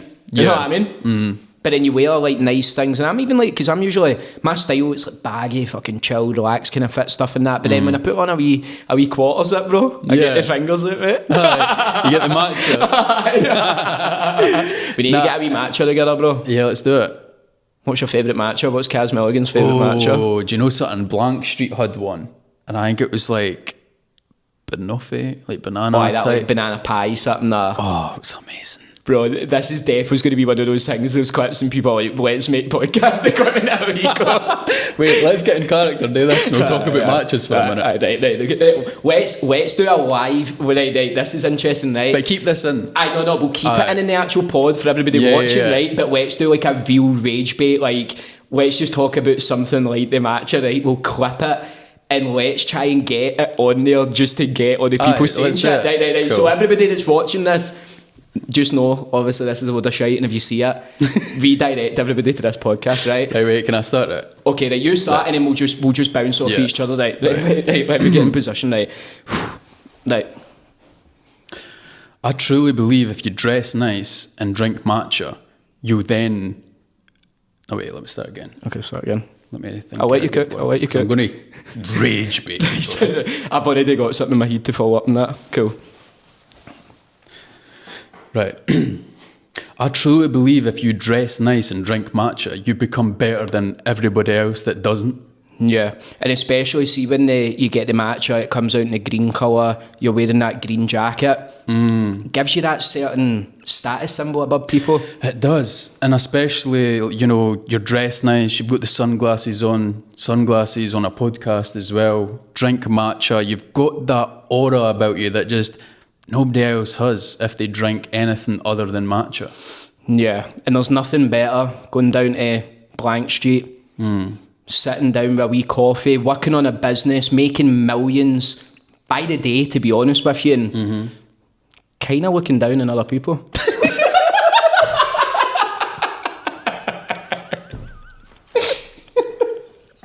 I took that far too far there. Making millions daily. Looking down on people. No, but it ends when you say that. The clip ends. Just because we don't put the laugh in the clip. I'm actually crying. But then when that blows up and people are judging, reply to a comment with us laughing. With a fool saying this is what we're going to do. Yeah. I'm actually crying. That was fucking unreal. That was funny. That was classic. That'll go crazy. I've not seen anybody do that, mate. No. Like purposely rage bait live on a podcast to them. But this is like what we're saying. It's like, see whatever you see of you or with people, don't take it too seriously, man. It's like, who the fuck cares? People need to lighten up, man. They really fucking do. I just... Sorry. the match, what did you say again? You said, what did you say at the start? That we're better than everybody. Cunts are going to lose their fucking mind over that, mate. Bro, that's literally what I've done for years as well. It's funny. And that's why I'm like, it's so funny why people fucking get so raging on you, man. I know. Like, wait, who gives a fuck? Who cares, man? Who cares, mate? If somebody believes in this, they're left, they're right, they've got this, they've got that, they've no got that. Who cares, just focus on your own lane, you know what I mean? Nah. That was funny, Society, bro. Man. That was funny. Let's wrap this up, bro, because I'm scared that it's either going to die or the SD card's going to run out or something, bro. But let's do it. That is, mate, it is a pleasure, bro. And that's what I'm saying. Let's not keep this just to like a podcast. Let's have it like more recurring. Oh, for sure, bro. Even just like a coffee or whatever. One cart will come see the pad, bro. Your pad? No, well, you can see my pad if you want, obviously, as well. But no, I just mean that's what I'm saying. We could do an internal house podcast or something. Let's do it. I'll give you a tour the day. No clothes on. What? If you've got time. You might be done it. You're patched, me. It's cool. It's cool, bro. I don't, bro. I will come up very, very soon, bro. Very, very soon, I promise. You know, lad. No, bro. I've lived there for a year now. A year this month. If you came at my house? You've never invited me. You don't invite me at your pad? Do you stay yourself? With my missus? With your missus, fair. Does that add to like the whole... No, I mean, if you stayed at your mum and dad's, then what the fuck am I coming for? Do you know what I Needs to come round and see my mum dances. Come for dinner or I've got something. my own pad in that. Let us see just before we do, how are you like genuinely finding Glasgow and living in it and stuff? Good. Why the move? Just been in and Why about move the here? kind of. Why you moved to Glasgow when you were obviously Perth? I was in Perth, but obviously moved there with my ex, and we had an upstairs, downstairs house. Like, it was quite big, 3-bed. We split up. What am I doing there? It was like a place that's good to settle down. Yeah. Nothing else. I'm in this big house myself. I'm like, mate, let me get to the city. Got a sick apartment. I've got a gym, games room, cinema room. I love when you put on like saying like it's mad. Cinema room and that, because I'm just like, he's getting bites, man, and people will be like, mate, look at that, Caz fucking saying that he's got a cinema room. But this is my argument though. What else am I meant to say? Am I meant to explain, oh, by the way, this is the apartment building cinema room? You just say so if I say to you, I can't say to you, come to mine. I hate to say, come to the apartment building that I live in. It's owned by ex-property company and stuff like that. Of course it's my cinema room. I pay for it. Bro, you're kind of cooking there, mate. Like, alongside everybody else in the apartment. But I'm not going to be like, oh, by the way, come to the cinema room that I share with 500 other people. I know people will be so raging at you saying shit like that. Aye, bro. Literally somebody that lives in the apartment building pulled me up for it. Aye. That was a she. What? Saying what? Just saying, by the way, this is not yours. Da, da, da, you're giving this illusion. I just said, get a grip. I did. I'm not caring. Even if you live in the same boat, if that upsets you, get a grip. She ended up saying it was somebody else that was moaning about it, which I think was bullshit. But even if I told them, whoever it is, tell them to message me. I'll happily come down to reception and we could have a chit chat about it. I didn't give a fuck. Bro, please let me record that conversation. You've been telling everybody it's your cinema room. See what video I want to do. Okay. You've seen that because I only watch American stuff, right? And they do it in the UK as well. But you see the 10 versus 10 versus whatever. Yeah. And it's usually political, blah blah.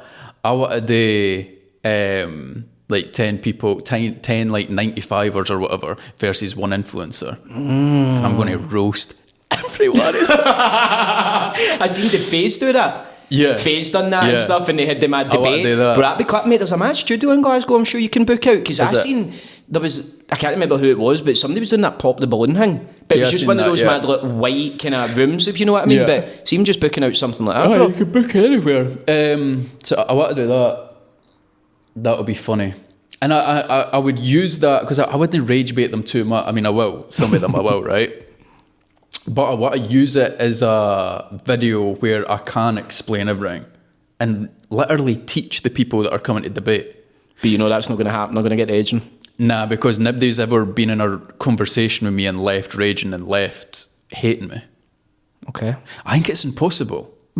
No, Jet, I'm not even rage baiting. Like, I've said this many times. I've worked on myself so much that I'm respectful. I've got good manners.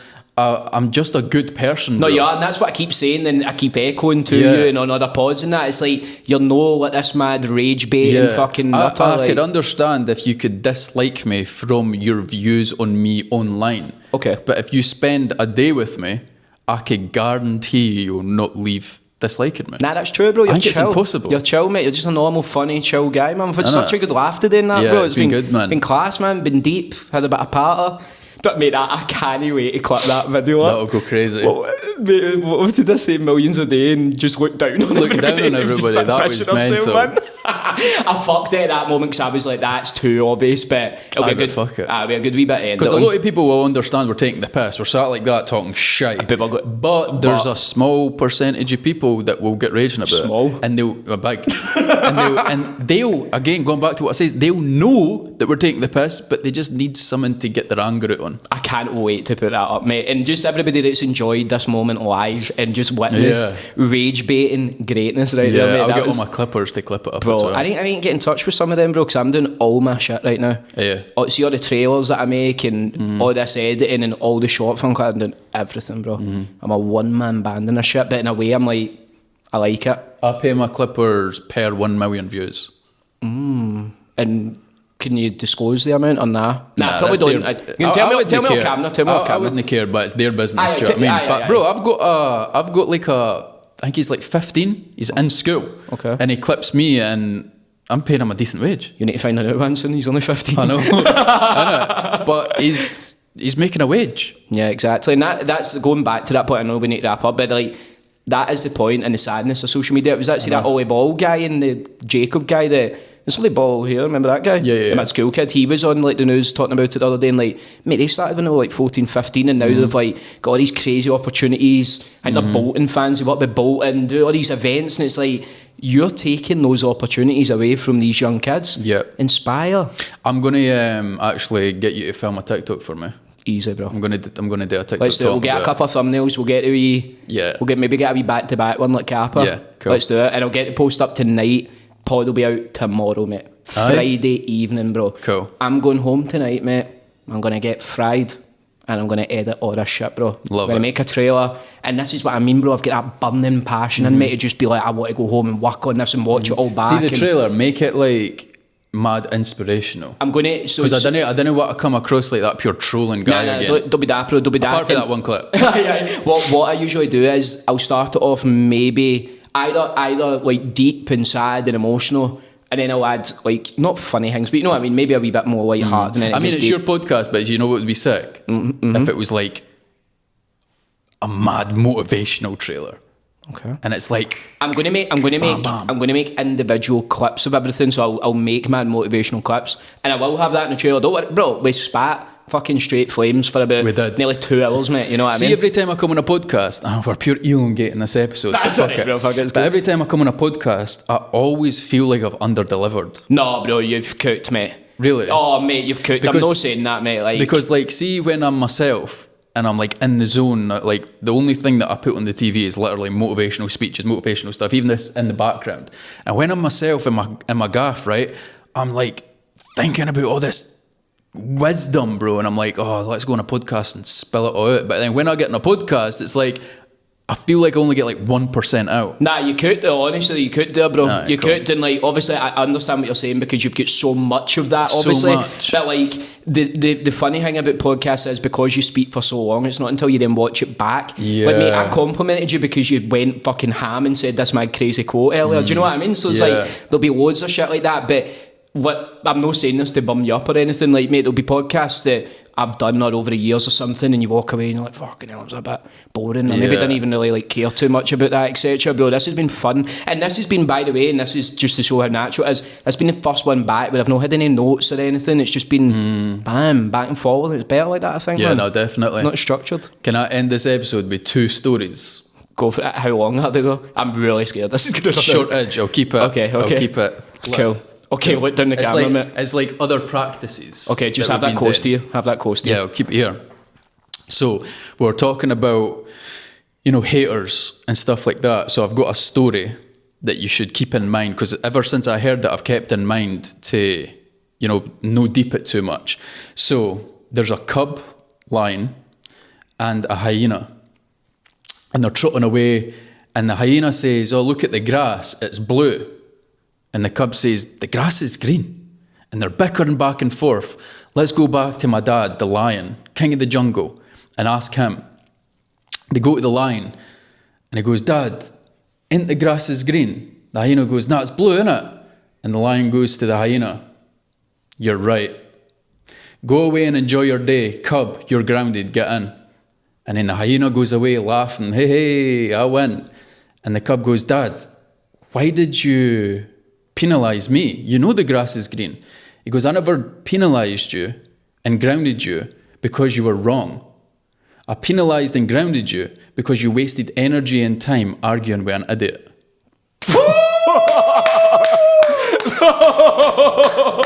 Caz Milligan, ladies and gentlemen. So when haters are going at it, just let them win, man. Come on, Go bro. on, think what you want, say what you want. Come on. That's a perfect end to fucking... No, I've got one more. Oh, bro, you're killing me. One more. You go. And he's to top that one though, because that was class. I know, now I'm under pressure, I might start. No, but again, it's about haters. And about people that go out their way to try and ruin your career. as I stated previously in the podcast, an eagle, crows attack eagles. Fact. But when it flies onto the eagle mid-flight, it starts attacking the eagle's neck. Pecking, biting at its neck. And the eagle does not respond. It doesn't try and argue, it doesn't try and fight it. What the eagle does is starts to fly up, and up. And it gets so high that the crow loses consciousness due to the altitude. The crow then faints and falls off. So when you've got people doubting you and hating on you, reach the highest point of success that they could never reach, and you'll never need to be in their company again. Come on, bro, that was a good... Bro, I didn't think you were going to talk the hyena story and you just started spitting about crows and eagles and that, bro. I've never heard them before. They're two really good ones. I keep them in mind. That's getting clipped up as well, bro. Yeah. It genuinely has been a pleasure, bro. It has. Bro, I could speak for about 5 hours, man, but fucking I don't have the SD cards for that. Man. I know. Oh, I want to do it again, ASAP, man. I'm going to go on a podcast tour. Fuck it. Bro, do it, man. Go on all of them. Do it. Caz Milligan, ladies and gentlemen. What a fucking hero, bro. Everybody chase your dreams.